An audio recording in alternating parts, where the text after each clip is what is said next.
Here's some business advice that's kind of heartbreaking once you know it. My business partner, John, just got off a strategy call with someone that we've been working with for a short while. Now, over a year ago, John suggested to this person that they needed to really invest more time in their sales and marketing, the client acquisition piece. And this person said, listen, I'd love to, but I've just got these one or two big contracts. I just don't have the time at the moment. I've just got to work on looking after the clients that I currently have. And that makes sense to a degree. But here's the problem. Most business owners live in this constant state of hunting for work, pitching for work, delivering work. Hunting for work, pitching for work, delivering work. Hunting, pitching, delivering, hunting, pitching, delivering until they grow old and die. Now, this person could not invest the time and effort to focus on the bigger picture, creating an environment where they would become the most relevant, logical choice for potential customers and clients in their industry. Now, why is this so heartbreaking? Over a year ago, John said, this is what you need to do. They said, I just simply can't do it. I don't have the time. They lost one client.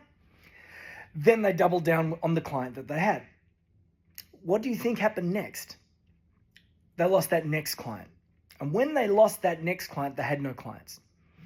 And then they went out and they tried to do the hunt, the pitch, deliver. But as a small business owner, they only had a limited runway. And now this person, after coming to us way too late, has now made the decision to go back to their former corporate employer and go get a day job. This stuff breaks my heart. It really breaks my heart.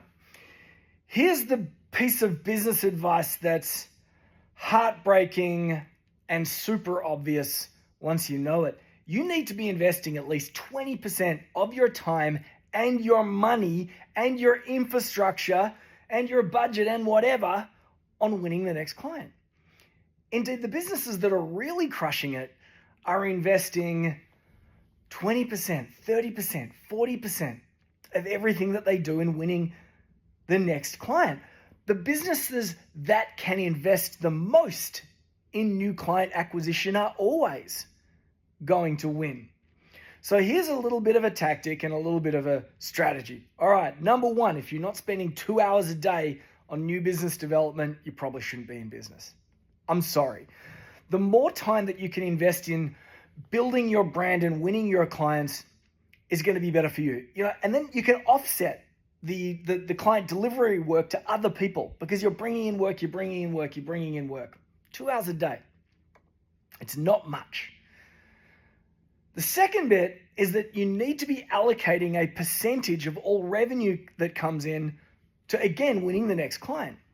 So if a client comes in and they're a $5,000 client, allocate 20%, that would be $1,000 to winning the next client. If a client comes in and they're $10,000, allocate $2,000 to winning the next client.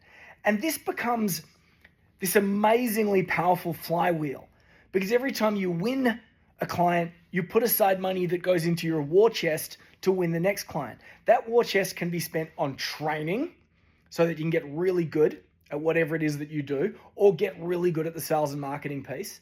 It can go into software and tools and technology so that you can deliver your services a whole lot better. And you can also get more efficient with winning this client work. And number three, you can build a war chest so you can run campaigns like paid marketing or paid advertising campaigns if you want to. Like as a simple thing, if a client is $5,000, you set aside $1,000, you can use that $1,000 to book 5 meetings with potential clients, close 1 in 5, and you've got your next client. Anyway, the business advice that's heartbreaking and super obvious is that yes, business development is part of the game. It actually needs to be part of your systems, your strategy, your daily, your weekly, your monthly, your quarterly routines. If it's not, all you're really doing is paying someone else to give you a job. And that's not any good reason to be in business.